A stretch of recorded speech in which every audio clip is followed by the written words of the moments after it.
Let's look at small businesses, for example, our space. Small businesses employ about 70% of all those in the country that are employed. Being part of that small business family is a big responsibility for us. And I think that the economy is driven a lot by the health of the small business. What I found is the economy is tightening. We all know it's been happening over the last 18 months with interest rate rises. Most people have mortgages. Interest rates have doubled. There's less money getting around. There's less disposable income. We've only just started to see that probably over the last 3 months. So the first 12 months didn't really hit. The interest rates hadn't hit a lot of people. But now small businesses are starting to suffer.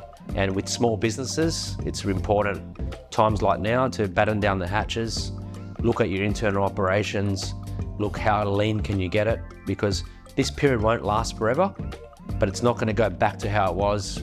So small businesses really need to have a look at their internal ops, look at how do we lean it out without sacrificing the customer experience, and retaining those customers is just as important. I think if they do it well, they'll come out of it extremely well, and if they do it poorly, they'll just be another statistic, unfortunately.